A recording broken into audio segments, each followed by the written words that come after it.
You're listening to the WB Download, coming to you from Wieland Builders showroom in Studio 1C. We are a podcast centered around building custom homes, the customer experience of building a custom home, and a really entertaining listen from many great guests and interviews that may or may not have anything to do with building. I'm excited to share with you their voice and their stories that will enhance your idea of the custom builder world.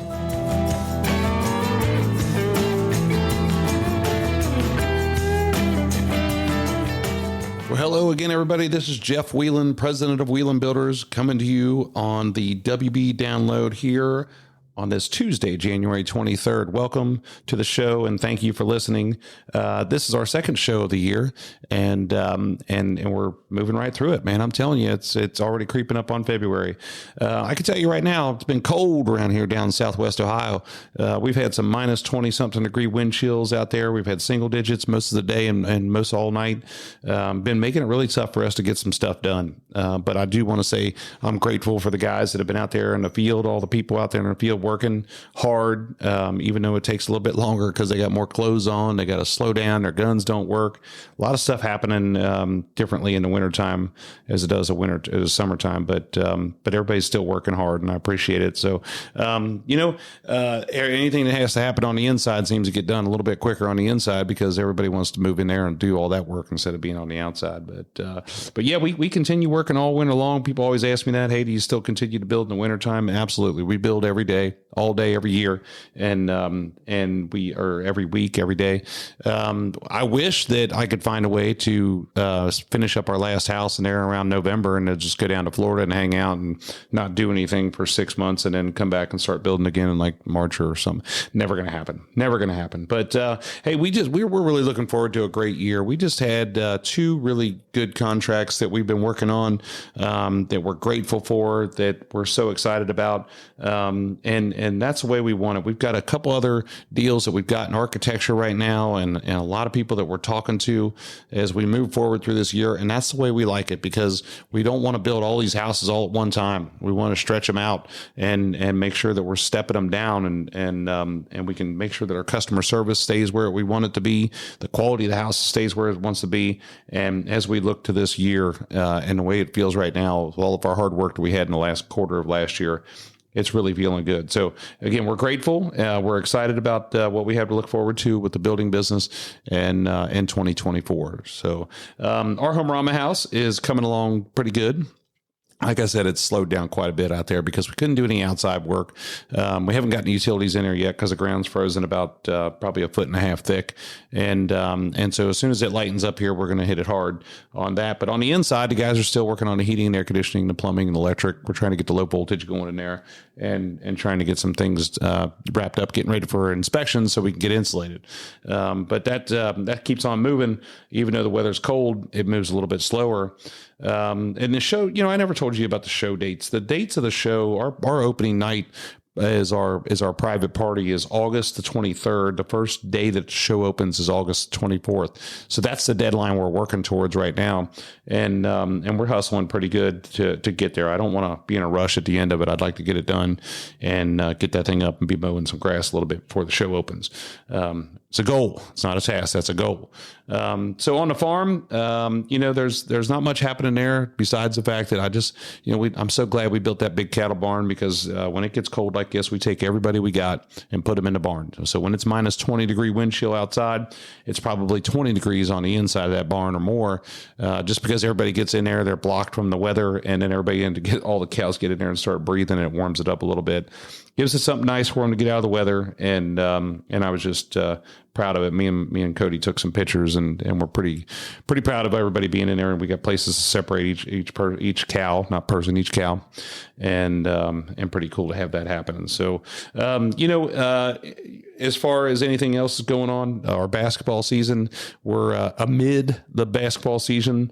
When we recorded this episode, we had just got done with a game that day, and we're a good basketball team. Last couple of years, we've gone 17-3, 18-2, 18-2, I think it was, and it, for a couple of years, and we kill it. I mean, the guys are good. And we got this one team coming out of Lakota here that we can't beat. if somebody was paying us. And we've been fired up all week. We practiced for it, and for several weeks we talked about it and got the guys all fired up, and we got out there and played as worse as I've ever seen these boys play in the last 3 years. I've been coaching for 5 years. This is the worst I've ever seen them play in 3 years. And we still lost by 1 point, but we should have lost by 100 points, and we should have won if we would have played the way we played yesterday, which is a Sunday game, which was another tough team, but we ended up getting by them by 6. I guess that's the way it goes. I need to learn to just deal with it. I was talking to our varsity head coach there, Nathan Shivington at Lebanon, yesterday while we were sitting at the game. And I told him I think that he thinks I'm nuts because I get a little bit, he said, passionate while I'm on the floor. But it's just frustrating because you know that the boys have so much more potential. And I'm just trying to get them ready for the next year and the year after that, and year after that, and understand what they have to do to be able to understand this game and play this game. So anyway, I just wanted to jump back again and talk about our float. We're still looking for ideas for our Cincinnati Reds opening day parade float. And we've got some pretty good ideas right now, but I'd love to hear some creativity from somebody out there. You could email us at wbdownload@wielandbuilders.com. The parade is March 28th, which is our opening day here in Cincinnati. And we'd love to hear from somebody that's got some cool ideas. We need to mix in a building theme with Findlay Market with the Cincinnati Reds.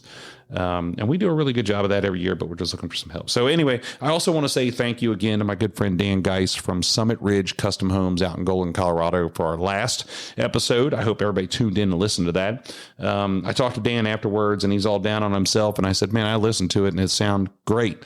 And I just loved having a conversation with him and talking to him. And I was hoping to catch up with him on some more things, but we just ran out of time. I can't wait to have a lot of the guys from our Builder 20 group on here because they're guys I respect. They're people that I just look up to. They have a wellspring of knowledge, and I think it'd be cool for you guys to hear their voice. So I'm looking forward to having those guys on here at some point over the next couple of years, each and every one of them. Another thing I was going to talk about is the things I'm watching. So last week I got sick, and this is the first time outside of COVID. I think I missed 3 days last week, and I came in on Thursday and Friday and just stayed away from everybody. But before that, I probably only missed 3 days in the last 27 years from being sick. I was down and out, man. I mean, I was working out there at Homearama on Saturday, and it's really, really cold, and I was sweating. I think that had something to do with it. And we were bedding the barn down Sunday night and sweating like crazy doing that. And I think that might have had something to do with it. But man, I just got achy and chills and just couldn't move. And I didn't, I just couldn't believe it. So I ended up going to the doctor on Saturday, and he's like, you never had anything. But either way, my point of telling you guys this is I want to tell you what I'm watching. So I was watching FBI's Most Wanted on I don't even know what it was, what show it was on, what channel it was on. I have so many different channels that I have to pay for to watch now, whether it's Netflix or Hulu or Prime or Peacock or whatever it is. And then I got through that, and I was looking for something else to watch, and so I started watching Reacher, which is that's a second series of that, and that's a really good show. I think there's still a couple episodes left to wrap that up. And then I was watching a show on Netflix called Louder Milk. And this dude, it's got the dude from Office Space in there, and it is hilarious. And I called a couple buddies of mine that have the same sense of humor as I do, and I said, you got to watch this. And it's not for everybody, let me tell you that, but it is so funny, and I really enjoyed it. So now I'm watching The Bear, which has got that kid from Shameless in there, Jeremy something. And it's a really good movie. It's about a guys that have a restaurant, old rundown restaurant in Chicago, and it's pretty cool to watch. So that's what I'm watching. Hope you guys you could share with me what you're watching, because I always fret when I run out of something to watch, man. I don't know if I'm ever going to find anything else on all 36 different channels that I have to pay for to watch. But that's what's happening around here in Southwest Ohio. I want to introduce our guest for today. Our guests are none other than Marc and Sarah Dizard. These two are our homeowners. They are customers that are building our Homearama 2024 house with us. But the coolest thing about them is that they are also customers who we built their house in 2017-18. I finished their basement in 2021, I think it was. and now we're building their house again. And it's just a huge honor to be able to have somebody maintain that relationship with you. We established on the show today that we are friends, and it's just really, it's an honor to have somebody come back and want you to build their house again for the second time, maybe even a third time, doing a job with them, because it shows that we've done something right. And so I hope you guys enjoy listening to their experiences, the things that they've learned, the things that they've lived through. And I think they even share with some things that they'd probably give them a little bit of heartburn too. So this is Marc and Sarah Dizard here on the WB Download. Welcome them in.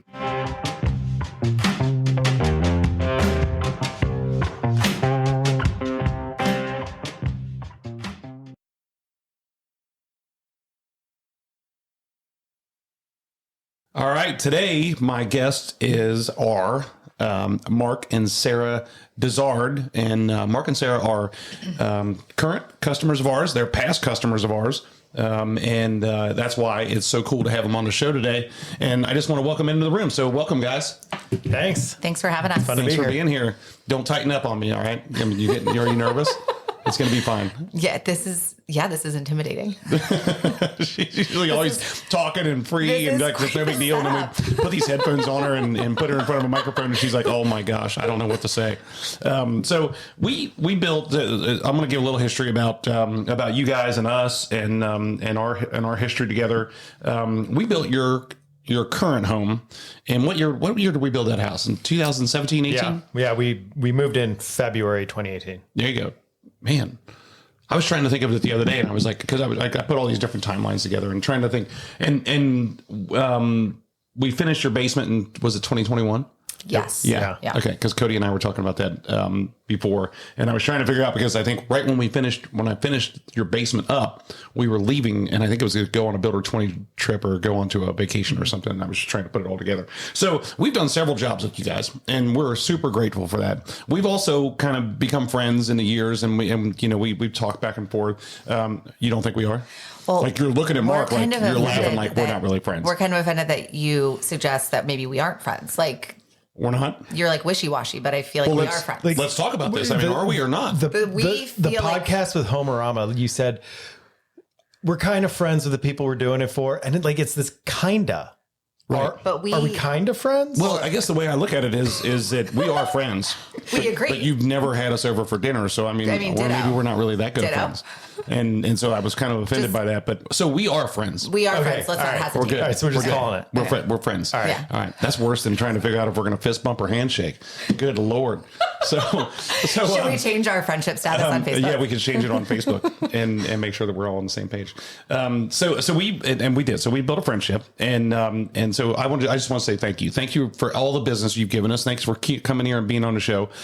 This is a pre-recorded show, and so I used to tell people this is live from Studio 1C, and it's not. Today is pre-recorded because we all had to figure out our schedules to make sure we got in here. Right. So today, I just me and Cody's in the room with us here, and we had a really tough basketball game this morning, playing against a team that we've tried to beat for the last 3 years. We've lost 5 times against them, 5 or 6 times against them, and we lost by 1 point today. And today was our best chance at winning, and we played the worst we've ever played in my life. So I'm a little bit hoarse from I'm just that type of person. Yeah, I'm screaming at the 12-year-olds because telling them how horrible they're playing. But anyway, so tell us a little bit about yourselves. Where did you guys grow up at? Where'd you come from? How'd you meet? Where'd you go to school at? Let's hear all the dirt. All right, I'll go first.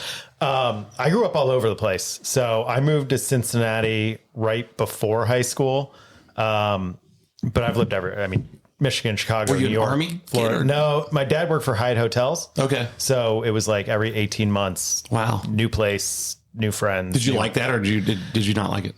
Neither. Both. I liked moving around, being able to see all the cool places and doing all that. But then as I got older, it was like, I'm not putting my kids through that. Yeah. Right. So it was good because you get to meet new people and you get acquainted to how to make new friends and all that. But now it's I don't want to do that again. So it was fun. But where was the coolest place you stayed at? You lived? So we lived in Vancouver. Oh, nice. That was kind of cool. Probably outside of Cincinnati, Chicago was probably but it was also the time of life as I was getting older. So it's also the most memorable. Yeah. So Yeah, sure. Yeah. How about you?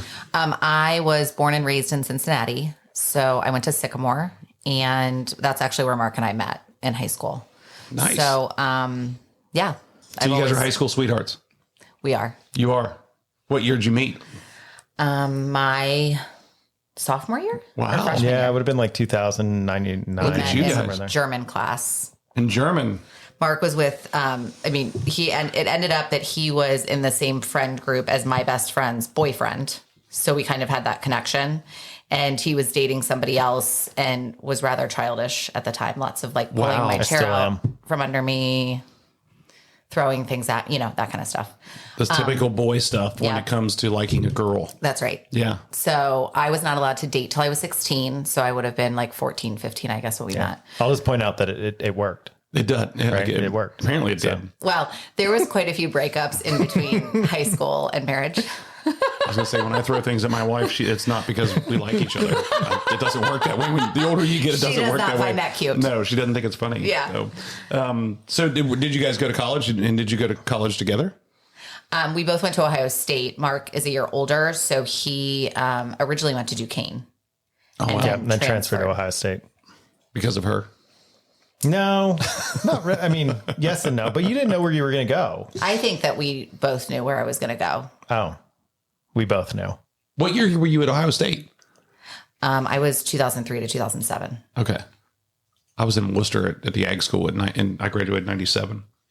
But we didn't spend much time in main campus. We only came down there to drink on Wednesday nights sometimes, and then we drove back home. Is that where the like West Campus? Is that where I would have parked? No, it was up it's in further up. Worcester, like all the way up. And Like much we further. were 2 hours away from main So campus. you didn't live on you? Did you live there? I lived up there, yeah. Okay. Yeah.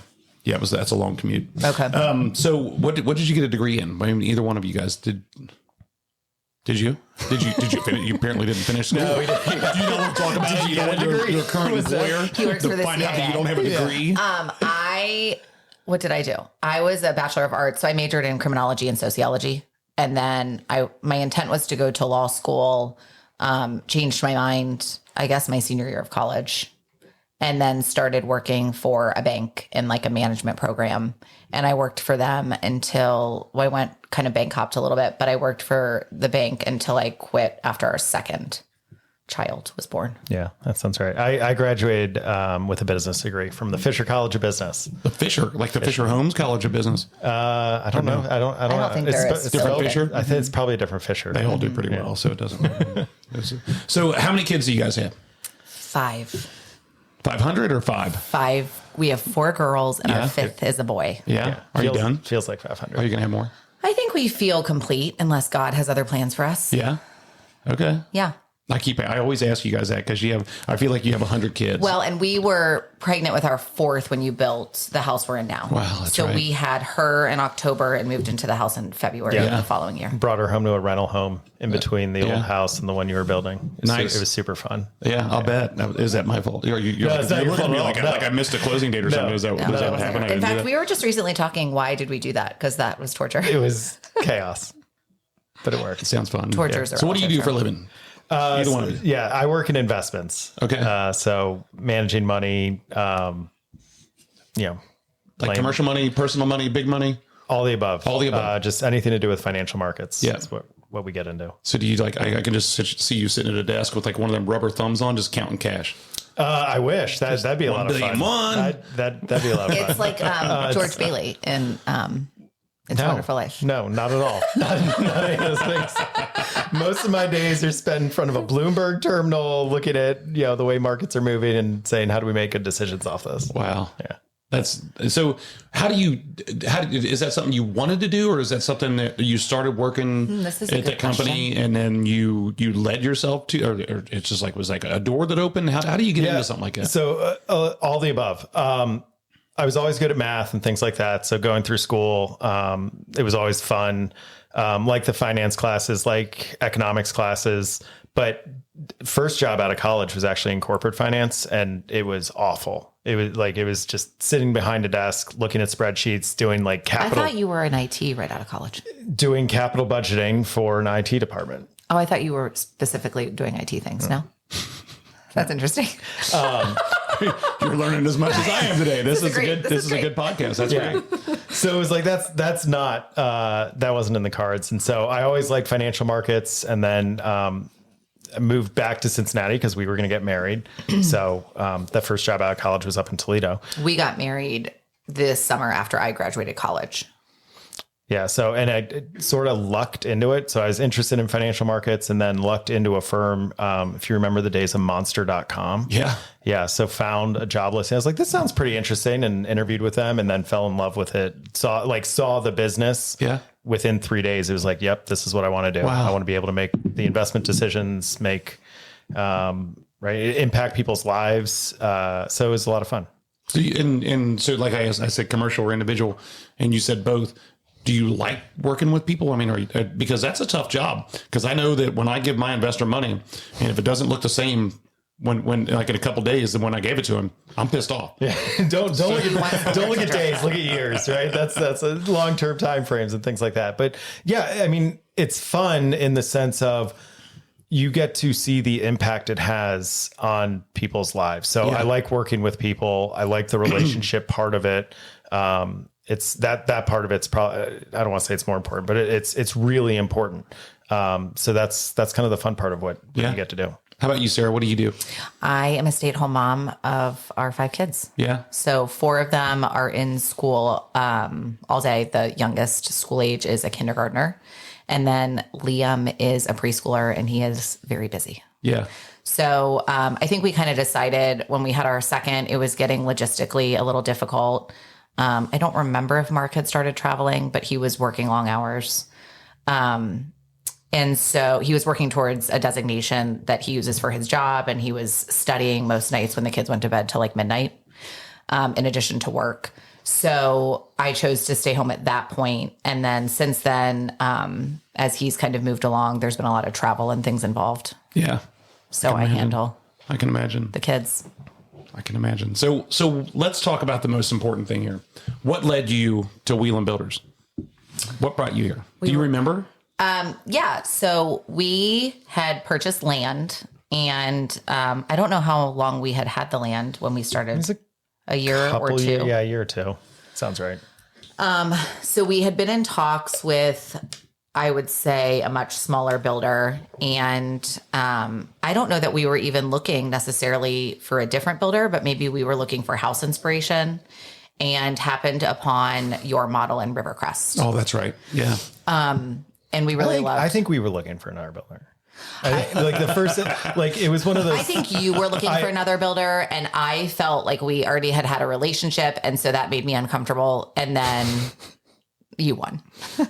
It was just, I mean, the first interaction was like we had all these. I feel like it's you guys against thoughts, me. Actually, I feel like we've come full circle. It's Jeff and Mark against Sarah. It might be. I don't know.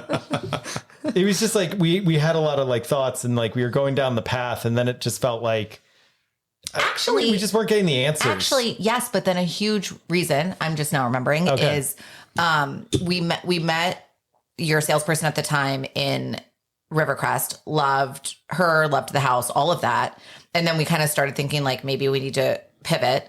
But for us at that time too, the financing piece was important, and you took care of the financing for that house. We were carrying all of our own loans. Yeah. And that builder was not. And we were definitely intimidated by the idea of handling our own construction loan. How did you, I'm fascinated because it's really good for me when people come to me and they already have land, because that's one of our biggest obstacles is I've got, 500 people right now that would build a house today if they had land, but trying to find that land. So I just look at people, just normal people who don't buy land and sell land every day. They don't know what it looks like. How do you pull up to something and be like, that's what we're going to do. We're going to go buy this piece of property. Did you have any consultation on it?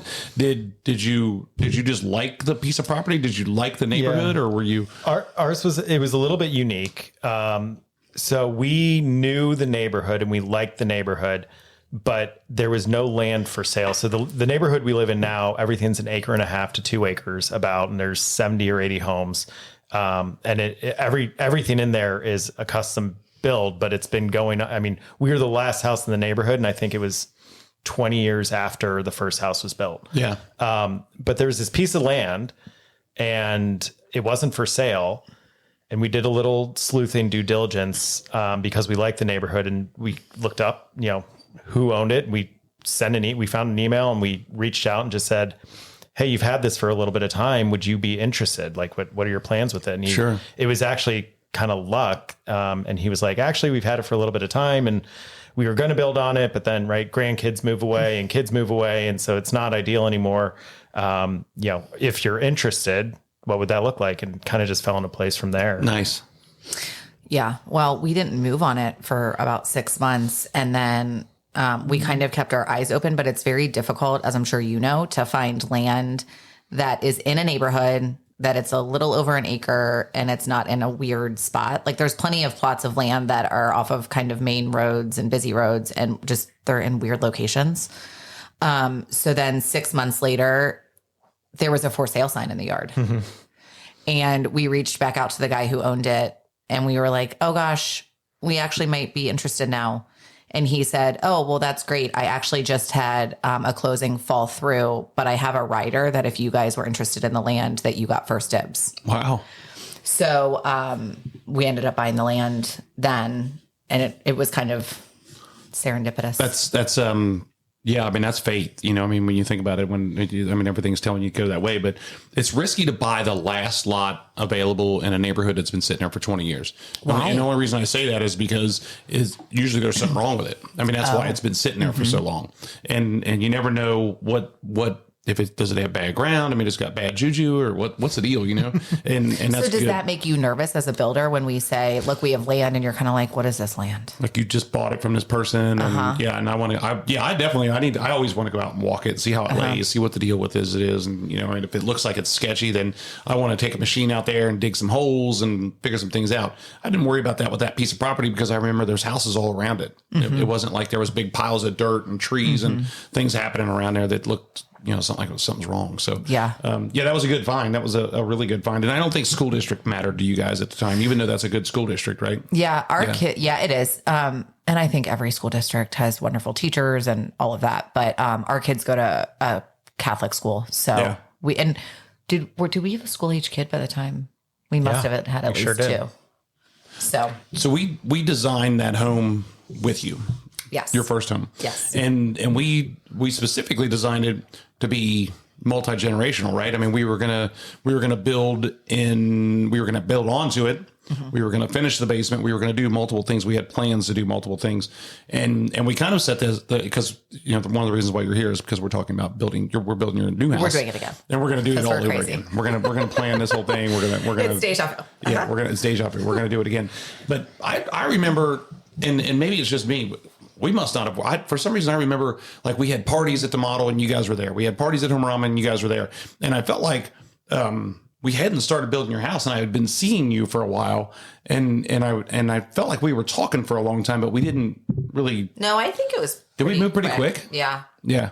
I think so. I mean, I don't know that we knew. Sorry, I'm not close enough. You're all right. I don't know that we knew that we were going to move that fast once we met with you, but I think we kind of did. I mean, I would say we went to the model home in the summer, early summer, and by the end of summer, you were digging. Yeah, that sounds about right. That does sound right. So, but we did go to the Homearama. I mean, we went to the show. We did all that. Yeah, I remember our first meeting together with you. That we first met with you. Yeah, was it was in the old office. Oh yeah, it was definitely in the old office. Yeah. Oh, I kind of remember that. Yeah, so that changed over time in terms of the multi-generational, which kind of is what led us to build again. Now, currently, it was. And your mom and dad were always with you guys. Like when we'd see you at Homearama, when we had they usually came. We always saw them, so we got to know your family and have seen your family grow through the years, which is kind of cool. It's a cool part of our relationship. A cool part of our job is to build a house. It's always. For me, it's one of the highest honors is that if somebody builds a house with you and comes back to you and wants you to build their house again, I think that's unbelievable. And it's just like putting a badge on my chest. And you've always been, I mean, even just being able to text you when we became friends. We just became friends today, though. We weren't sure before. But being able to text you and say, hey, Jeff, we'd really love to finish our basement. And I don't think that's something you typically do, is it? No, Yes and no. So like we'll come back and do it for like our existing customers. I mean, I wanted to do something with you guys. I mean, that was obvious, but yeah, we'll do it for our existing customers. But I mean, we were even laughing the other day that I don't even know. I mean, we kind of had a conversation about the basement, and the next thing we knew, like people were in the basement just doing stuff, and it wasn't scheduled or planned. It was like, oh, okay, I guess we started the basement with Jeff. I don't think we had given you $1. Right. I think that you just did the basement. Yeah, I think we had a deal. One day you heard some hammering down the basement. You're like, what is that noise? We talked, and like we had the design laid out when we built the house. Yeah. But then, I mean, and COVID throwing everything off, it was a little bit like. But I think my point is there was like a mutual trust, and it was easy. Yeah. Like it wasn't this complicated thing. Yeah, I don't even think we took a deposit. I mean, we just. I think I said, "Do you want any money?" And you said, "Nah, just do it at the end." Yeah. That handshake deal. Yeah, it's a good. There's only a couple people that I did that with, and I just finished up one of my doctor's houses out there and down the street from where we're building your house now. I did a job for him, and then there was another guy named Myron Bowling who I used to. He was a really good friend of mine, one of my mentors, and I do that with him all the time. Just handshake deal. We knew what was going to happen. That was it. It was pretty cool. Yeah, it's awesome. I think that's another kind of badge on your chest. You know, when you have that relationship with people, that's really important. I think for me anyway. So we weren't working with you for that long. I just remember. I think we were just in the midst of having open houses at the model, having big parties, and there was we a lot just going on. kind of were hanging out. And, Yeah. So you guys were just because then because we also came to the Reds game. Yeah, there was a lot of that. Yeah, that's right. That's right. Yeah. We ran into you at the zoo. Yeah, at the Zufari. Yeah. Yeah, that's right. That's where we really became close. I agree. I think so. That's where we really. That's where it's clenched it. Relations build when people have had too much to drink. I concur. Yeah. So that's really, Zufari is really, really fun experience. So anyway, here we are again, right? So we are building your house for our 2024 Homearama house for Wieland Builders, and with you guys alone. So it's really significant. One is because we're building your house again, and it's also our 25th anniversary to build in the Homearama show, which is really important for us. It's a really big deal because we're the longest running builder to build in the Homearama show in Cincinnati. Congratulations! And thank you. I'm not sure if that's a good thing or not, but it is. I'm surprised to hear that the show has been going on for that long. The show's been going on for, man, I want to say 50, 60 years or 50 years maybe. Yeah, it's been going on a long time. Wow. Yeah. It was started a long time ago by a guy named Alan Paul, and kind of like over in the Green Hills area, and so then it's come along this way. So now we're out in Goshen. I tell everybody every 2 weeks, or on the podcast, I give them an update because what's going on with your house, and because Homearama is a big deal. And I'm going to reiterate the story I just told you before we started talking. Is I had to go to the doctor today because I've had something wrong with me for like the last week. Well, it's been longer than that, but I mean, some sickness wrong with me. And I had to go to, and so they're like, who's your primary physician? I'm like, the little clinic. That's who my primary physician is. Okay. But can I say something about that? When you call your GP for a sick visit, they can't fit you in, and they direct you to the little clinic. I don't have a regular doctor. Oh, okay. I've always gone to urgent care or just, okay. Well, that's the bigger problem, but you need an annual. But take some cattle drugs. But what I'm saying is, even if you're sick, they themselves say, we can't fit you in, go to the little clinic. And I'm like, why do I have you? Yeah, I have ologists is what I have. I have audiologists. I have urologists. I have all those ologists. That's where you go when you get to be older. When you're over 40. When you get to be older, you have all of those other doctors that you don't need to just go and. So yeah. Anyway, so I'm sitting there, and the dude walks in the room, and he's miserable, and he's like, "How you doing?" And I'm like, "Good." And I say, "How you doing?" And he goes, "Good." Like that, and I'm like, are you sure? Like he's kind of gruff, and I'm sure he's probably not happy. He's been working 7 days straight, and towards the end of the visit, and he says, "Where you want your prescription at?" And I tell him, he goes, "Well, what's going on in Westchester?" And I said, "Well, my office is down there." He goes, "What do you do?" I said, "I build houses." And all of a sudden, it's like I waved one of those giant candy cane lollipop things in front of him, and his face lit up, and he's just so excited, and he turns around and he's like, "Are you?" And he calls me Wieland, which the moment was so good because he was so excited. I didn't want to correct him. You didn't want to, yeah. He was so excited because he goes, "You build those Homearama homes. You build Homearama. I've been through every one of your Homearama houses. I was here. I was there. I was there." And we go on for 20 minutes listening to him talk about Homearama. Homearama is a big deal in Cincinnati, in Southwest Ohio, and it always has been. the show used to bring 100,000 people through it. I mean, we used to have 22 homes in it, 22 homes in it, 100,000 people coming through a year. And it was huge. And then somewhere along the line in, oh man, I don't know what year that was. It slowed down. And then there was one year where it just, we didn't have, people didn't show up. We didn't have a show. We couldn't fit it into a development. And it just kind of digressed from there. It just wasn't good. Is it just entertaining? Like, is it just people enjoy? It's like something to do that's different. So people come to it traditionally every year. They come to the show because they love going to Homearama. They love seeing those houses. They love seeing all the decorations. Love seeing the landscaping, seeing the floor plans. Just getting the for ideas. Getting to just walk through one of those houses is really cool. Not a lot of people get to see those houses every single day. Hopefully, for our case, people are walking through there because they want to build a house, and they want to see what we can do, and we want to show it off. And that's really what we're all about, is showing off our product, and so people can see it and see what we do. And so it was kind of funny. This guy was just so excited about Homearama, which I am too, because I'm a nerd about it. So we're building your house in 2024 Homearama, and like I said, there's a lot of pride in that for us. What's it been like for you guys? Has it been good? Has it been bad? I feel like that's and you got to be honest. That's a loaded question. You got to be honest. Because, that's what this is all about. And I want this to be as organic as possible. Yeah, it's definitely been good. I think Mark and I were talking on the way here. I think there's definitely been some stress along the way that we didn't experience the first go around with you. That is nobody's fault. I think it's just the nature of a larger project. Yeah. And this also wasn't something that we were really seeking out or anticipating. So I think it's a little ahead of. You mean I forced you to build schedule. this house? Of course not. That's what it sounded like. No, I actually think this was kind of, fate, God. Yeah. Yeah. The house building wasn't for us. The podcast was. No, I'm kidding. Was that probably right? Right. I'm this is the most stressful thing. If you remember, you know what we said? We said we were going to drink beer or drink whiskey or something like that while we were doing this podcast. We're not drinking. We already did. Oh, you did? You didn't do that? I'm drinking hot tea because I've got something going on in my throat. Coffee, yeah. but I got some I would take alcohol. No, but last year for the Homearama show, because it wasn't like we built our house now with the this was our forever home when you built it. And which my family finds hilarious. Yeah. And then it's Sarah's forever home for 5 years. Right. And then 5 years later, we're building a new house. But we were texting last year. We were like, oh, Homearama's right up the road from where we are now. And we were talking, and it was it just wasn't right. Right. The plots weren't right it wasn't what we wanted.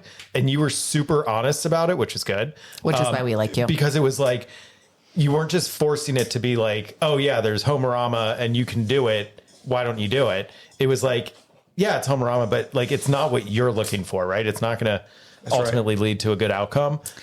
So when we kept texting, it was oh, there's here's where Homearama is this year. No, and it was that's not what happened. Oh, that's not what happened. That's not what happened. But I think I've deviated. You asked me if it's going well. It is going well. Right. It is going well.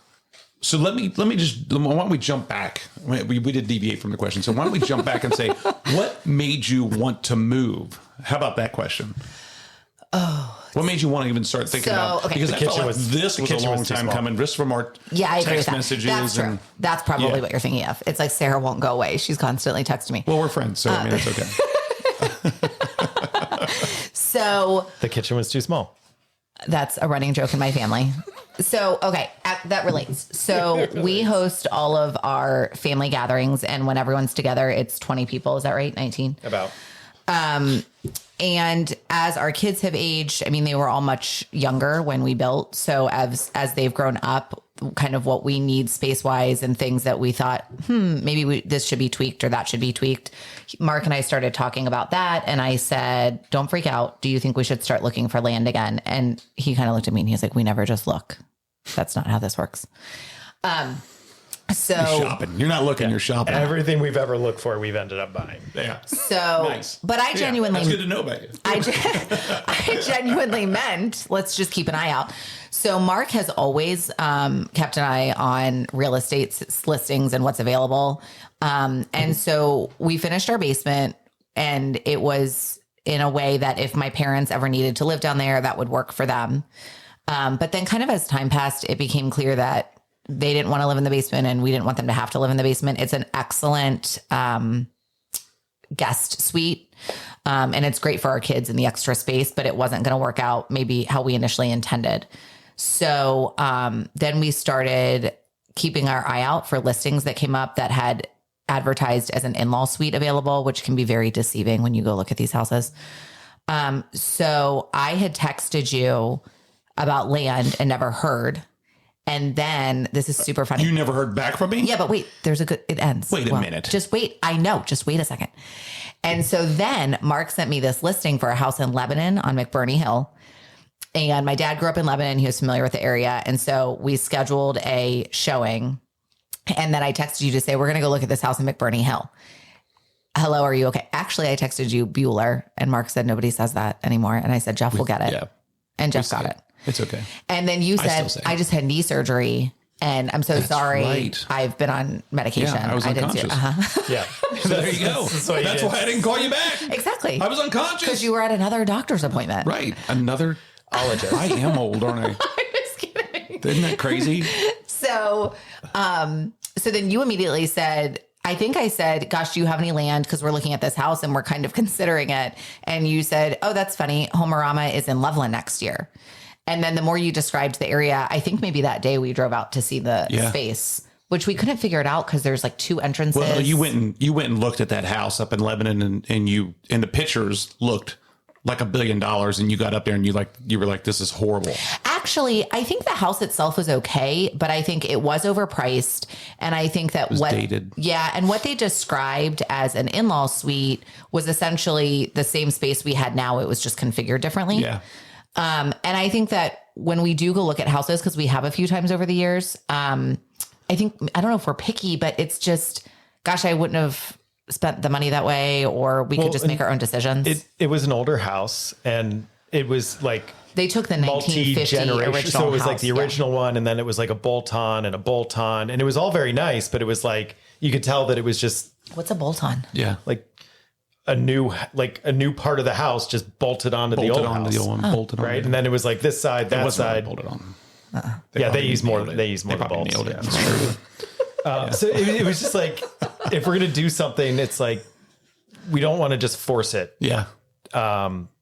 So then I guess we looked at the land. Yeah. So then we had talked with you about building on a separate structure to our current house, which was feasible, and there were things we could have done with our current house to make it work a little bit differently for us. But ultimately, we felt like in our neighborhood to build on a separate structure would have made the house pretty overpriced. And we are on septic, which I'm not saying anything negative about septic because some people really love it. We do not love it. Yours has something going on there. You know what I mean? Through the years, I mean, and I'll tell you this: if your septic system wouldn't have sucked so bad, if I wouldn't have done such a horrible job installing it, I do have to sell we probably wouldn't have stayed in touch as much. Yes, we would. So now here we are. No, because I've texted you other dumb stuff like, "Hey, Mark's going to hang this mirror. Is there a pipe behind that?" No, there was. And you do respond right away. Yeah. So I knew something was up. Because I was conscious. If I respond, I'm conscious. That's right. That septic system is a fluke thing, and I think that. But I know what you mean.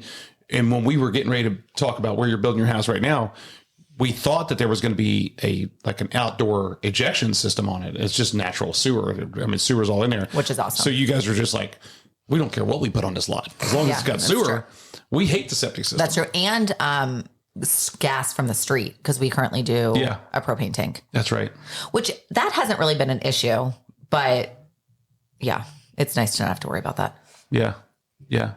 So where we are building your house now is similar lot, similar things to where you live at currently, because it's in a neighborhood, but it's a large acre site. Doesn't have, I call it curb and gutter out of the street. It's got a ditch out in the street. We put a culvert in there and we drive across the culvert to get to the other side, right? Okay. Just pavement. So a lot of the features are the same, except for in stone pillars. It's on the old Klosterman Bakery Farm, and it backs up to these 10-acre sites, 12 acres, 15-acre sites. And it's just really it's beautiful out there. I mean, it's just really cool. It's not beautiful right now because the wind chill is minus 30 and there's no leaves on the trees. And there's really cold. been people working. Yeah, That's there's people insane. working. Yeah. The people framing across from our house, I cannot imagine. Them guys are hustlers, man. I was out there last weekend trying to cover everything up, and the wind was blowing, and I wanted to go over there and say, hey, man, why don't you just give me a card, because I don't care you guys are some of the hardest working people I've ever seen. I mean, they're tough. That's really impressive. So it's not really great right now, but I mean, it's just a beautiful piece of property. So let's talk about finding your builder. How did you, when even the first time when you were talking to the other guy, when you were talking to us, and even this time, did you talk to anybody else? How did you go about making the decision to build with us or just to find a builder? This would be our third home build. We built our first house as well with a production builder. So I guess when we built our current home, we had a little experience. I will say a custom build is very different from a production build. Yeah. But I think that Mark and I both are the kind of people that just when we feel like something's a good fit, we don't necessarily feel the need to keep looking. So when we started talking to you about building this house, I think what we liked is you're very frank and honest and upfront about everything. And that mattered a lot to us. So I would say that was kind of a big reason. So you didn't even talk to anybody else this time? This time? Yeah. No. I think we both kind of knew if we were going to build again, there would have to be a really good reason. I mean, even when we would actually find areas where land was maybe a possibility, it would be where the builder was decided already for that subdivision. And we were kind of like, we'd really like to build with Jeff. So it would have had to have been the perfect situation to build with a different builder. That would have been heartbreaking. I think we would have felt the same. Yeah. I've had friends of mine who have built with other builders, and I mean, God works in crazy ways, but you look at a deal and you're like, it's probably better off that way. Yeah.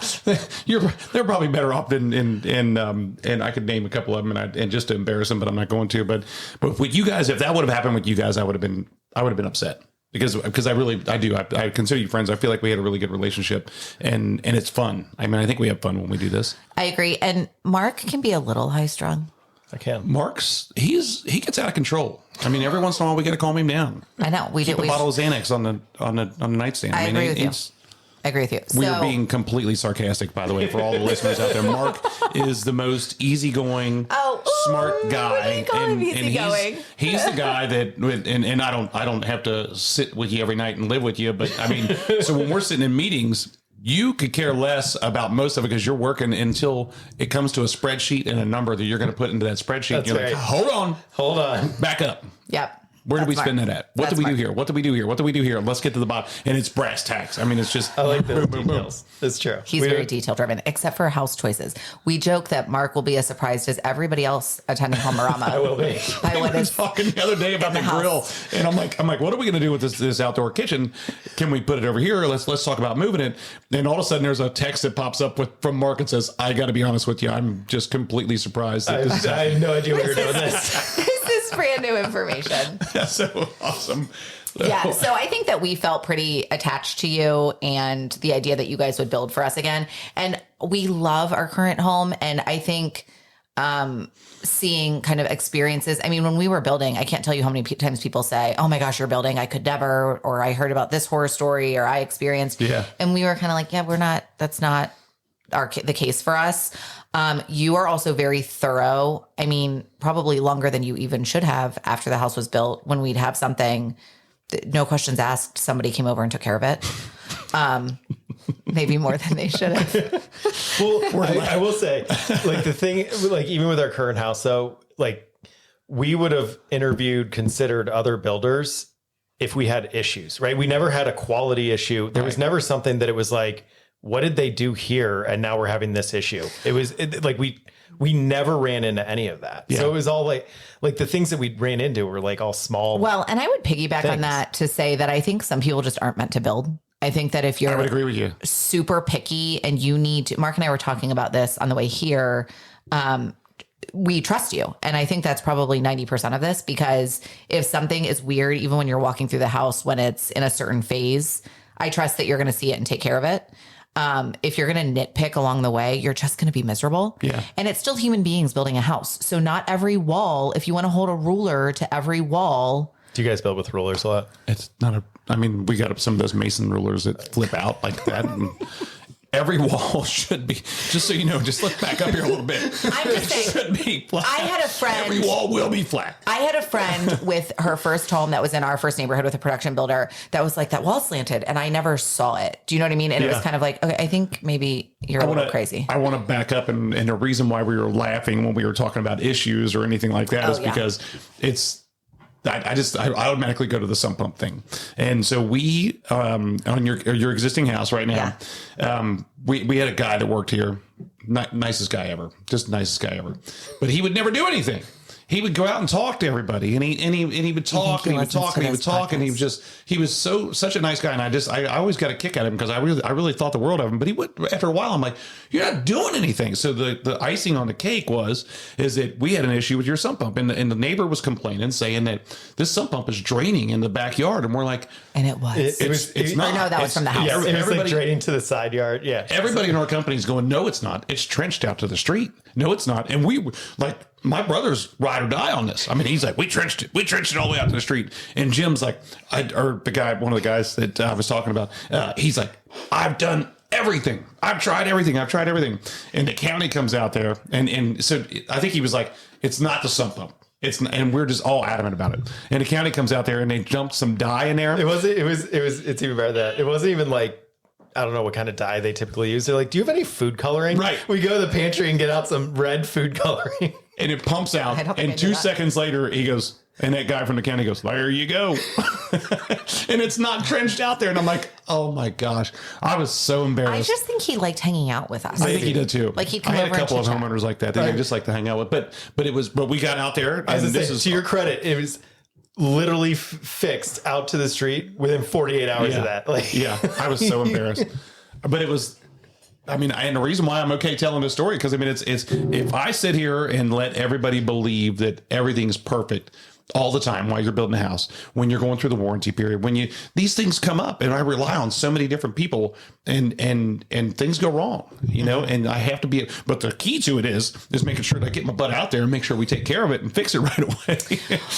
Well, and I think that we also had like friends that had built with different builders, and just kind of hearing the things that they had dealt with.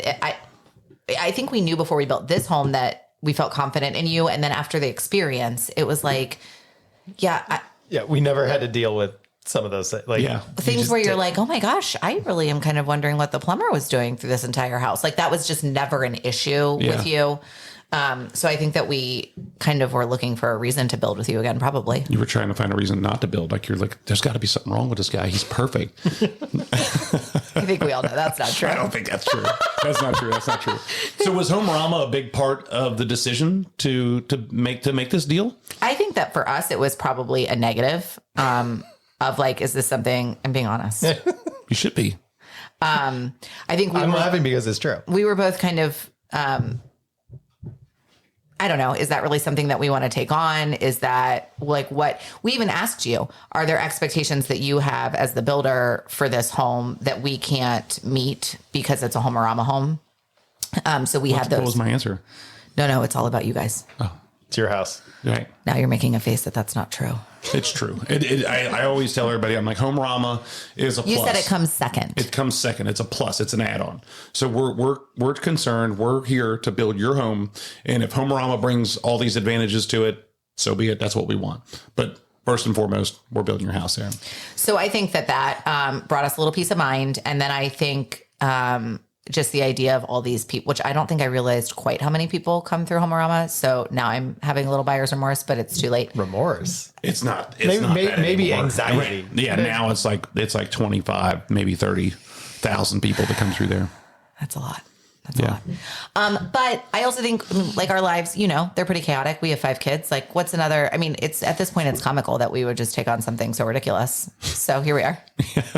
Oh, well, yeah, it's a little late. I mean, we're under roof. So, I mean, I don't think I want to do this anymore. Yeah, that could be bad. What do you, so I guess that's the question is how I'm going back to it. I think, how's it going so far? I mean, have you enjoyed this process? As you said, it was more stressful than the first one. I feel like on this one, we are drilling the numbers on it all the time. Like the first one, we had some room to move, and when you wanted something, you added something. And on this one, we're really hitting the numbers hard. Don't you think? Yeah. Oh. Am I right or wrong? Like you're looking at me like, oh no, up. I mean, this is painful a little bit. Yeah. Mark and I, but I think some of it too is, as we said on the first one, you financed it. So it was kind of like, look, this is the price. And then anything we added, it was very cut and dry. Like if you're going to spend $20,000 more on this thing, on this tile, we knew in that moment that was the additional cost from you. In this build, we're doing a construction loan. And so we're kind of part of the price management a little bit. We're doing cost plus. Okay. Yeah. I was gonna say, I don't know if how you say that.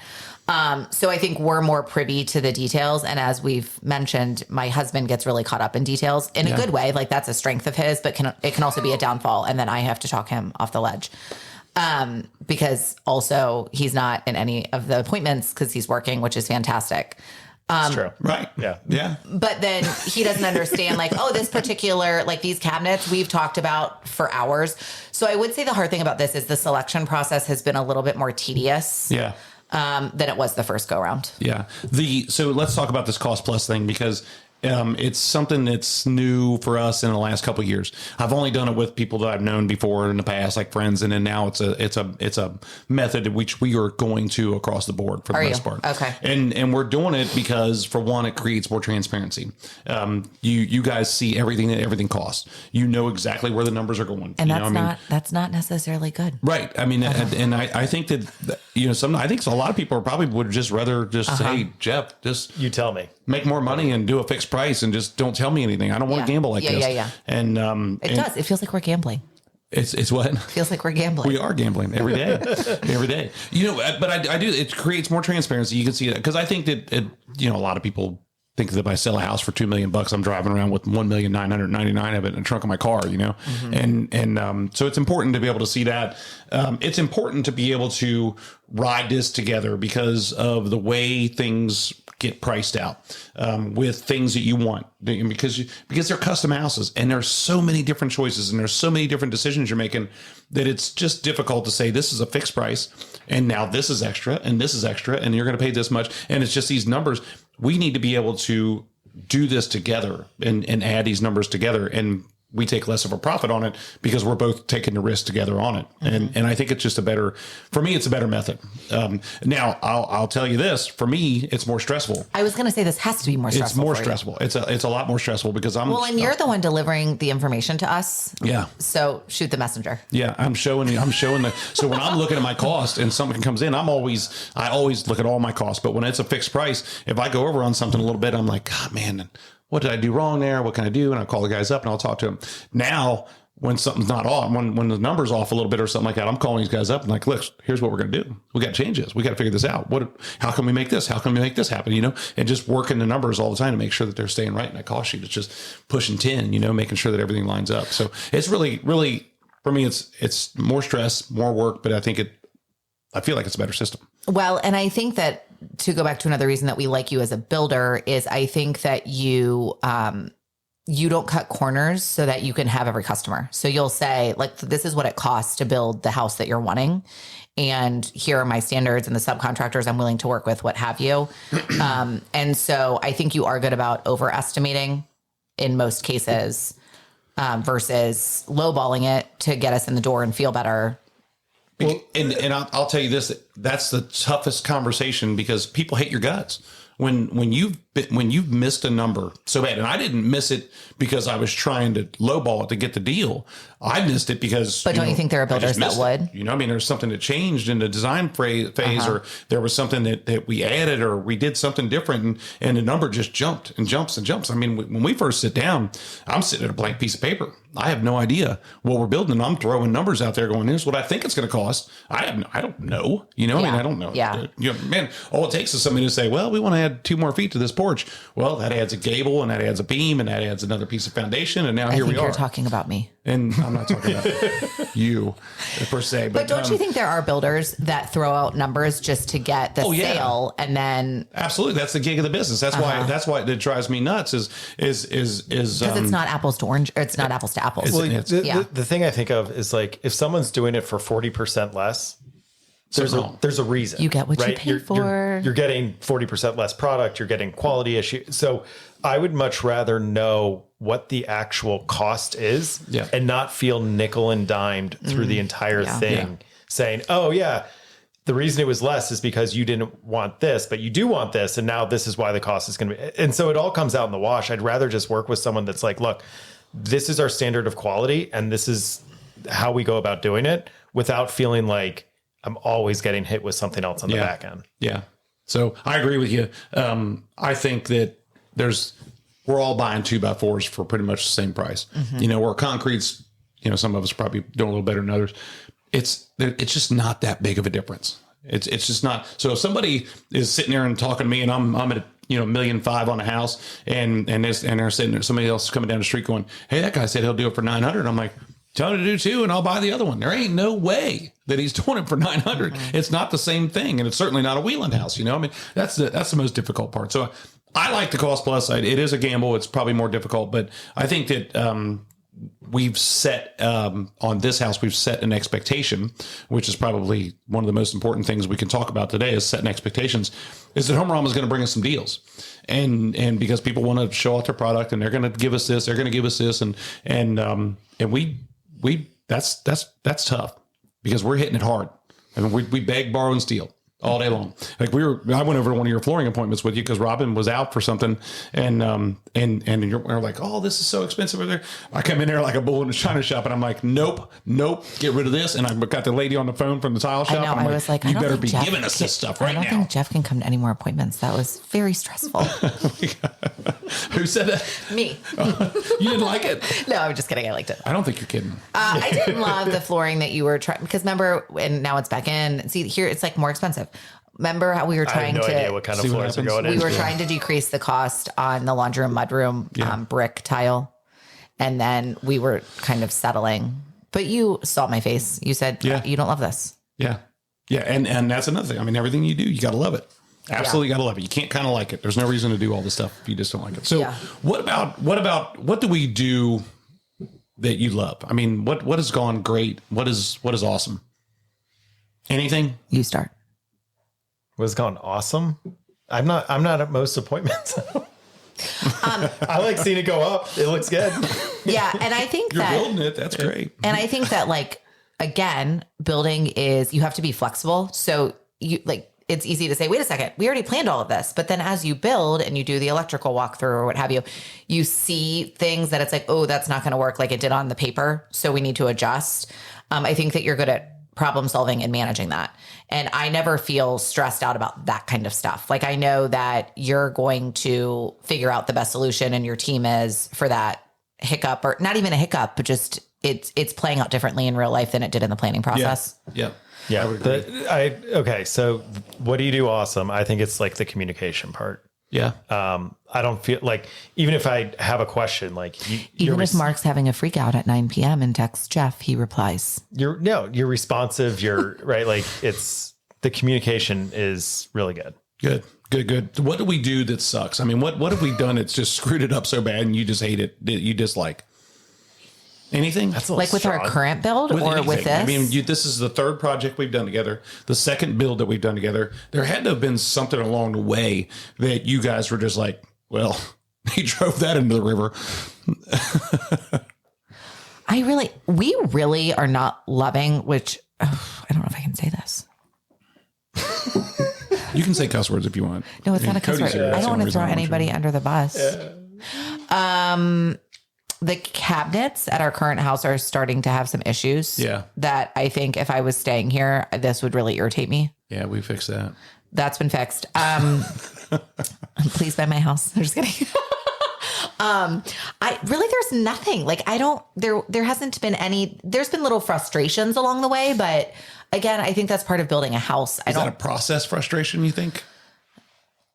Yes. Yeah. I think that I have felt a little like I'm kind of done making decisions with this house. Like, let's just, somebody just do it. I don't care anymore. Just do the things and don't tell me. And I tell you what, because there's I tell everybody all the time, you need time, passion, and money. And most of the time people go, how long is it going to take you to build this house? And I'm like, well, first of all, it's not me building it. It's us. I mean, we need this time together. And that whole thing is not a big deal. I mean, that's 12, 14, 16 months, 8 months, whatever it is. Mm-hmm. The time that we need from you, to come over and do podcasts and do things like that. I mean, but seriously, the time that we sit in those first meetings, the time that we sit in the architectural meetings, the time that you're in selections and the decisions, you're making every single decision. Mm-hmm. And I mean, I'm talking about our selection sheets are 100 and something pages long. Yes. And so that time is completely different than the time span that it takes to build the house. And so what I was getting ready to say was, I was talking to a guy last year about building a house, and he's from here, but he's been all over the place. And it got to the point where he was like, here's what I was expecting. Because I was expecting you to design it for me. Do all the decisions. You present it to me, and I'll tell you if I like it or not. Oh. And I'm like, I'm just some dumb redneck builder, right? You don't want me doing all that stuff. Well, and also, that's a lot of time on your part for him to then say, no, thank you. Yeah. Well, it's also a leap of faith. Like it's a huge leap of faith. Building's a leap of faith too. But we don't get to walk through the house. Yeah. Before it's designed and all that, which sometimes like, that's the part where it's like, yeah, we're going to do this, right? You've got to commit to it. You just can't say, no, we'll see how it goes. Yeah. Yeah, that's tough. That's I do think that's hard about a custom build versus a production, because typically I think in a production build, there's some sort of model you can go look at. Go through that. And so I think that the visualizing is tricky, and it is a leap of faith. And I think actually in a lot of ways, that's been what's cool about this time around for us is like Mark and I both have to say, like, we just have to trust the process. Like we're not going to know till it's all over, said and done, and just try to make good decisions, and hopefully we can pay for it. Yeah. Well, I would back up to say that I think in other parts of the country, and maybe there's some people who do it in Southwest Ohio, that's the way they do a lot of that stuff. I mean, they'll have all these super high end designers come in, and every wall, there's no drywall in the whole house. I mean, every wall's got something on it. There's something going on somewhere, and it comes from probably inspiration pictures that they give them and say, this is the direction that we're going. Okay. But they put the whole thing together, and then you basically show up and you're like, oh yeah, I love it. This is great. But then isn't that, wouldn't that be the equivalent of just buying a house that's already built? Like, why wouldn't you just do that? Yeah. I don't know. Just because it's new. It's not something that I want to do. I mean, we could do it if we wanted to. I mean, we've got the people, we've got the tools to do it. But man, you're just like I said. I mean, that takes the custom building out of it, because I'm building it, and it's the first time it's probably ever been built, but you didn't have a hand on it. Well, and Mark and I laugh because there will be things that will come up and I'll say, I don't really care. And then it turns out I actually care a lot. Like we'll start talking about it. I'm like, oh yeah, actually I hate what you're talking about. Let's do this. Yeah. So I do think like that's part of the custom build process, like you're saying, of really thinking like, how does this work for my life and my family? And does this make sense for us? Yeah. I think that happens a lot in decision-making processes with relationships. What drives you nuts about us? Oh, that's good. Oh man, that's a good question. What do we run into the river for you? And you're like, oh my gosh, I just can't do this. I'm excited. I don't think that there, I don't think there is anything. I really don't think there is anything. I've never had that moment where I'm like, oh my God, it's them, or I'm silencing the phone, or I'm just not answering the text messages unless I'm unconscious. But I honestly, I don't think I've ever had that moment and I shouldn't say that. I mean, where, I've had some run-ins with people, not just my customers, but, guys that work for me or something like that. And I'm just like, I'm not going to do it today. Nope. I'm not going to do it today. Uh-huh. And I've never had that. Do we ever get, do subcontractors ever complain about us? No way. Mark gets really stressed. Because here's the other thing I was going to bring up today is what's really cool and enlightening is a lot of these guys have worked on your first house, building it, and also finishing your basement. And I enjoy that. I enjoy when they're like, and then I get to chit chat with them when I'm over there. If we ever go and people are working, Mark gets real nervous, and I'm like, I'm not in their way. I don't want to be in their way. They're doing their job. Nah, Stevie did the electric in your first house. He did the wiring for the basement, and the Aspen. And he did the heating and air conditioning in your house. He's the same guy. Yeah. They did it for the basement. They did it, and they're doing it for the new house. The roofer's the same. The bricklayer will be the same when he gets started. Drywaller will be the same. There's a lot of guys that are the same. Which I think speaks volumes of you, because I think that you are really good about building relationships with clients, just too lazy to go but out and also find somebody else to do it. subcontractors. But they do a good job. So we don't have anything to complain about in our house. So if it's not broken. Yeah, they do. Our team is something I'm super proud of, because they do a great job. And we do, I don't do a good job ever in my life of telling people that they do a good job or telling them thank you or anything like that, because it's frustrating. I mean, there's a lot of different things that are going back and forth, and you need things done. They're busy, and there's a lot of toss back and forth, but we do have a lot of good people. I'm glad you said that. But going back to your question, I mean, I honestly don't think I've ever had that moment with you guys at all, except for when you couldn't get me on the zoo board or the Zubari tickets. But I don't think I belong in the same room as the Otto and Buddig people sitting there making decisions about the hippos. We don't. Mark doesn't either. Although I talked to Thane one day, and I was down there, and I was like, because we're farmers, and they have some property up around our property. Isn't that where they do the it was a cheetah run? And so I said, when you want to move them, just call me and I'll bring my trailer down and we'll move them in my trailer. And he's like, oh, that's great, So I'm like leaving here thinking, first of all, me and Thane are best friends. And now. you're definitely moving the And cheetahs. I'm talking about Thane Maynard, the guy who's the zoologist, the lead zoologist, the guy that runs the zoo, Cincinnati Zoo. And so I'm like, we're best friends. I mean, we're going to have Christmas dinner together, and he doesn't care who I am. He can't even remember my face or my name. And for two, I'm like, I'm doing something good. I'm hauling lines. Cheetahs. So that neither one of them ever come to fruition. That would be really fun if you got to move the cheetahs. That would be. I was thinking the same thing. I'm like, this would be the coolest thing ever. Is that how that works? So Mark? so I'm trying. So Mark is on the board for the. Are you? You're on the board for the zoo, and which is a really huge deal, because Cincinnati Zoo is the largest privately funded zoo in the United States, right? I don't know. Privately funded. Yeah, that sounds right. Right. It's not publicly funded. No. I mean, Kind of. There's some I mean, it's kind of, but it's more. The levy that just passed. You would. I mean, I kind of feel like you should know the answers to this question.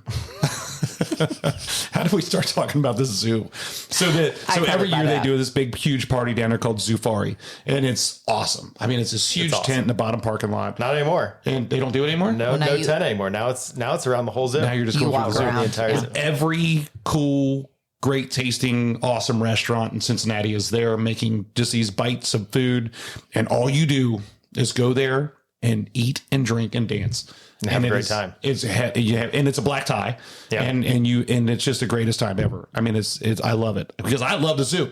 You know who doesn't like the zoo? Is my son Cody and my daughter Raymond. Well, that's a problem. He Why? hasn't been there enough. I would agree with him. You don't like the zoo. Every time I remember when we were kids, when they were kids, Shannon and I's first date was the Festival of Lights at the zoo. No Was it really? way. Yeah, I've loved the zoo What forever. year? My whole life. That would have been in 2000 and what year would that have been? 2001, 2? Okay. 2002.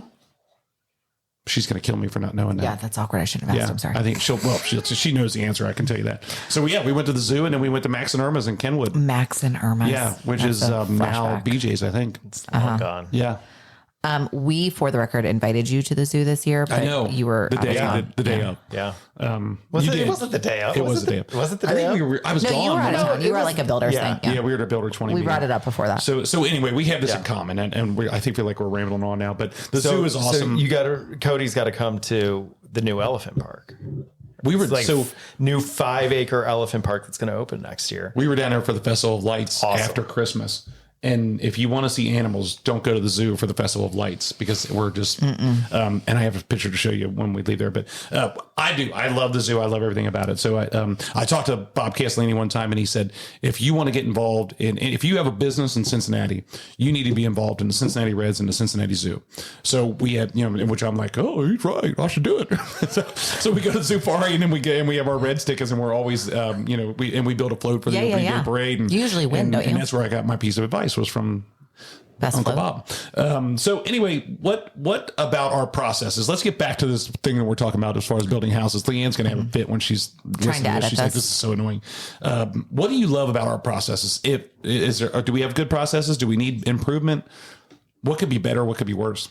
I mean, I guess I don't know what I don't know. It's too much silence. So I can't, it's not like I can say, oh, compared to such and such builder. I can just speak to our experience, and I do like how the selections are kind of done in advance. So even if they have to change as the build's happening, we have an idea of where we are. I think that's been nice. Just so you know, the selections are not done in advance in this build, because we are under roof and we still are missing most of our selection. Most? What are we missing? No, we're not missing most. It's not my fault. Yeah. I'm just kidding with you. Half kidding. He's half kidding. I think that's important. I think it's really important. And I think that's a selling point for us, is to make sure that happens, because first of all, you need to know where you're at budget wise. Mm-hmm. Second of all, you need to order everything and make sure it's here, so you can keep your timeline moving and get the job done. But then you guys need to know. I mean, you need to understand and we need to buy things. And I think it kind of forces, you have to make decisions. There are endless decisions, and you can always rethink and overthink, and should we be doing this and that? And at the end of the day, you just have to decide. So I think it kind of forces that. I don't know, Mark, I guess you could speak to the finance piece a little more, because that's more what matters to you. No, it's nothing with your process. I was joking with Sarah. It's like, it'd be really nice to know how much this is going to cost. Which is totally different, but it's like, yeah, we're still there. We're figuring it out. Yeah, we'll figure it out in the end. Don't worry about it. Yeah. You got all kind of money. Just send me that money. It's all right. We'll be at a 20. We told you it was going to be $2 million, but now it's $6 million. We're going to be at a 20-year payment plan with you after the fact. Bringing an envelope every Friday. Yeah, exactly right. Hey, Jim. I'm laughing because it's true. So what are you looking forward to most right now? With regards to the house? Yeah, with your house. I mean, are you looking forward to seeing the selections? Are you looking forward to, Homearama? Are you looking forward to moving? Are you looking forward to... Oh my gosh, who looks forward to moving? Moving's the worst part. I mean, not necessarily the process of moving, but the actual first night that you stay in the house. It feels like it's never going to happen. I think I'm most looking forward to, it's been really fun having the walls up or the... framing up to visualize the spaces, but I'm getting excited for the drywall and where it starts. It's still kind of hard to visualize how certain things are going to play out.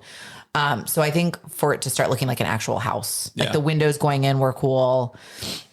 I think that's what I'm looking forward to. And then from there, we're kind of in that slow period where if we go stop at the house, there's nothing that's really obvious to me that's exciting, right? Because it's the inner workings. We have an emotional flow chart. Did I ever show you that? No. Oh my gosh, really? It's from I can't remember. I got it from one of my buddies, and it's for the build process. Okay. So it tells you when you're going to be happy and when you're going to be sad. I would love to see that. I'll show it to you before we leave here, okay. and I'll see if Leanne doesn't take a picture of it and put it on the podcast for everybody to see it. So this is the time frame when people start getting sad. Sad. Yeah, because once the house is built, then it sits there for a little bit, because we're all on the inside working. We're not on the outside working anymore. Okay. And especially because it's been cold, but we're putting all the mechanics in the house, and we have to wait until we get all the exterior penetrations out of the walls before we could put the brick on. And I want to get my utilities in. So we're kind of waiting for some things to happen. Everything's happened on the inside of the house. Nothing's happened. So you drive by and you're like, this builder sucks. There's nothing going on. This is the third day and I haven't seen anything change. Well, and I know enough to not feel frustrated with you. I know that things are happening, but it is kind of like, wah, wah. Yeah. So then after we get done with this, then we'll go in, we'll start getting into the drywall stage. You start to peak back up a little bit. Then we put the brick back on, start to peak back up. And then again, it drops because why? Because then what's happening? We're working on the inside again. Now we're doing all the inside trim. At some point, there's a 2 or 3, maybe funny. 3 or 4 week period there where we're getting inspections. We're doing floor prep. We're rolling out the walls on the inside. We're doing electrical stuff, just things that aren't necessarily finishes. So people are going, this builder is horrible. I can't believe that this is what's happening. So the drops again, and it goes back up and it drops. And I would say that's pretty accurate. Yeah, it's super. It's just. I'll show it to you before we leave here because it's super crazy. Really funny how accurate it is. Yeah, it's an emotional flow chart for building a house, and I can tell people like if they call me up and they're like, "We need to talk," and I look at the flow chart, I'm like, "Oh yeah, they're upset." Oh my gosh, it's like a newborn baby when you're like, "Why are they not eating?" Oh, it's because they're this many weeks. It's because there's drywall in the house. That's funny. What are you looking forward to with the house? The end, so you can see what I picked. A little bit. I think like when it all comes together, and probably just like the kids are really excited. Yeah. Right. So it's like when they're like, "Oh my gosh, this is my room," and that, and like they see it. Yeah, because kids have a way of really humbling you. Like you're super jazzed, and you take them to the house, and they're kind of like, "What?" Did Robin give you your markers yet?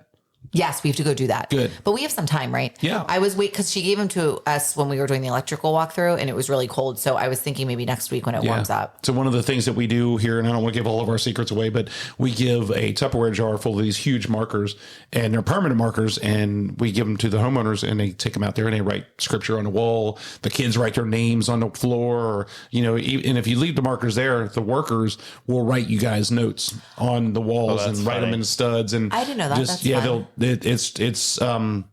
It's a tearjerker because it's one of the most inspirational, cool things that can happen. Like you're walking through the house and you see somebody wrote something from Maya Angelou. It's on your wall, but it's touching, and it's this burly heating and air conditioning guy that did it. It's just, or your friends drive out there and they see it and they write something on there because you told them about it. That's really cool. Yeah, it's super cool. We got that from Habitat for Humanity when we built Habitat houses. Everybody writes, everybody that worked on the house signs a floor joist, and we put it up in the floor, and that was something that we thought could be one of our milestones. Madeline has a request. Is that what you were going to say? No, I was going to say it was really funny because one of our kids was going through and write the electrical spray paint, and like, here's the outlet, right. So the ceiling fan. She's like, "Oh, there's a flower in my room." Yeah. It was like Steve's ceiling fan, flower, ceiling fan, whichever one you want. That's great. Madeline said, "Do you think that Jeff would let us put our handprints in the concrete?" Was it Madeline? Yeah. And you just got to be there when we do it. I think Jeff would love that. Yeah, we did it at our house. You just got to be there when we do it. All right. Well, see if you can make it. I can't fake that, because my hand's somewhat significantly bigger than theirs. But then when Liam just like trounces through the concrete, you'll have to be like, we got to fix that. Yeah, that would be cool to do that. So I don't want to keep going on and on here. I think the purpose of today is, for one, I just think it's important for people to know that it's a good experience. I mean, that you can, we're bragging about it, but that you can have a good experience building a custom home. Yes. That it's a process. It's about processes. But also that we probably want to have you back, because one of the things I'm looking forward to is the preview party night, which is a huge party that we have in the house before the show opens. And it's a celebration, because we finished the house. You guys are there. Throwing a party in our Your house. families are there. I didn't even know about this party. Your families are there. Will I be on edge the whole time? Like people are touching my walls? You're going to be drunk. You're going to so we're going to have a good time. And I remember in 2011, one of our Homearama, she said, we told her about the party, and she goes, "Well, I mean, yeah, we want to have a party." She goes, "But I don't want anybody like sleeping in the beds and hanging on the chandeliers." And I said, "Well, I don't think anybody's going to hang on the chandelier, She's like, "What?" I said, "Yeah, no, it's good." I'm looking forward to seeing this thing come together. I know with my own house, and with my kids and everything that I have going on, so I like to stop and look around. And I feel like it's almost temporary, because I look around and I'm like, I can't believe this is mine. I can't believe these kids are mine. I can't believe that this is my life. And this is just so incredibly awesome. And I think that that's something I look forward to seeing you guys in the house. And that reminds me of preview party night, because we're all going to be there together. And it's just a super cool time to do that. So I would advise you to look forward to that too. I don't think I knew that was in our midst. I'm excited. Yeah. So I just broke the news to you. And the other thing I'm looking forward to is coming up with a name for this house, because we have had so much fun. I don't want to stop the banter about that, though. I know we've had so much fun with what we're not going to name it, as opposed to what we are going to name it. Well, TBD. Yeah. Like maybe we're going to name it one of those things. Yeah. You think so? Maybe. Yeah. I think I'm going to lose on this deal. I don't know. You and Mark tend to. The same. We go off the rails. Yeah. I feel like I'm going to lose on a dormer Maybe thing something will inspire us as the things keep happening and the brick and things go up. Yeah. So we have another thing I think I'm going to lose on is this dormer. When we got the house framed up, we had 2 false dormers above the garage, and they can be real now, which is cool. I mean, they would normally be covered up. They'd be up in the attic, and it would just be for looks on the outside of it. And I started looking at it, and I'm like, man, we could make these real, bring in this natural light, and it would just be something you don't see all the time. And in modern houses today. So I brought it to your attention, and I was expecting somebody to come up and say, wow, Jeff, you're a great builder. Thanks for bringing that to our attention. But what I've gotten was grief. So, well, I kind of like it, but I don't want this. But can you do this? But I don't want this. Can you do that? I don't want this. That's a great example of you think, oh, that sounds great. I don't care. And then you start looking and you're like, yeah, I do care. I care a lot. Right. Yeah. But I do like your idea. I think it's going to be cool that if we could put some stained glass up in there, I think that would be awesome. Yeah. Yeah. We'll get it. I have a lot of ideas that seem to cost more money. I think one of the things we want to do is have you guys back. So we're right maybe in the middle of the process, maybe the first third of the process. And I want to have you guys back towards the end of the year. Oh, that'll be fun. Let's talk about, and maybe we'll all be feeling better. After we're in the house? Yeah. After you're in the house. Do I seem distraught? And maybe we could do the podcast at your house. Maybe I should be drunk next time. Maybe we'll all be feeling better and we could drink at that point in time. And no, I mean, really, we tease, but this has been excellent. And I didn't say this, but when this process started and it kind of came out of the blue, Mark and I were praying through the whole thing of like, is this supposed to happen? And things just kind of kept falling into place, whether it was with you, whether it was with like how we were financing, and it became clear that this was our next step. So we are really fortunate to be able to do it with you. I'm the fortunate one. I tell you every day, I thank God every day that I have people like you that I get to work with. It's I told my 21 Homearama customers this because I saw them at a football game one night, a high school football game, and we sat there and talked for 30 minutes. I introduced him to my family. We're all sitting around, and I sent him a message, and I said, it's night like this that makes me want to keep coming back and doing this all the time. So it's you guys that make me want to keep doing this. It's just, and I need to support these guys. But details, but it's super important. I'm just so impressed that you guys have come in and done this. I'm honored that you guys have done it. I'm honored that you guys have allowed us to keep working with you to do these projects. And I just can't thank you enough. So I appreciate you guys being here. You guys have anything else to say? I don't think so. No. This has been fun. It has been fun. Good. I think we've. I'm getting used to the microphone too. Yeah, you're getting used to the headphones and the microphone. Good. I can't wait to listen to it back. So, hey, this is Marc and Sarah Dizard, customers, friends of mine, here on a WB Download. Thank you guys for being here. I appreciate you guys. Thanks.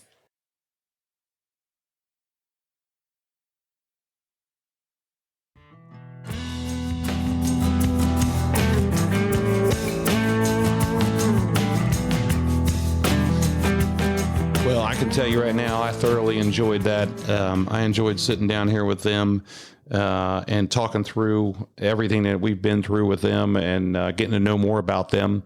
Marc and Sarah Dizard, just wonderful people. And I hope you guys get a chance to come out to Homearama. Maybe they'll be there this year. You get a chance to meet them. I'm going to have them back again because we're kind of in the middle of their project. And I want to get to the end of the project. I want to get a little bit further again and see if they still have that positive attitude, that positive thought process. I think they will, because they're very, very super great people. And they're going to tell us one way or the other how they feel. But I just want to check in with them so you guys can hear how the entire experience was again. So thank you guys. I'm humbled, and I'm just so grateful that you guys would take time out of your day and come on here and be on the podcast with me, but also to build your second house with us again. It's really important to me, and I'm grateful. So thank you. I want to thank everybody for listening. Thanks for tuning in. I hope you enjoyed this episode. We've got some great guests coming up as we move through this year. Continue to listen, continue to reach out, and give me some ideas on different guests. Give me some ideas on topics that you want to hear. Anything that you've ever heard of going on with building, anything, questions that you have, that you think I might be able to answer, I'd love to be able to answer them for you. Reach out to us at wbdownload@wielandbuilders.com. That's wbdownload@wielandbuilders.com. And if you want to be part of the conversation, you want to throw something at me, whatever you got, email me at that email address. I want to remind you that our episodes come out on the second and fourth Tuesdays of every month. And you can expect us here. So again, thank you. Thank you but thank you for Mark and Sarah for coming on here. Thank you for Cody for being my wingman again today, taking pictures and chiming in and reminding me for a couple different things that I need to do. This thing doesn't go off without a great number of people. So thank you everybody for listening. Thanks for being here. Jeff Wieland here on the WB Download.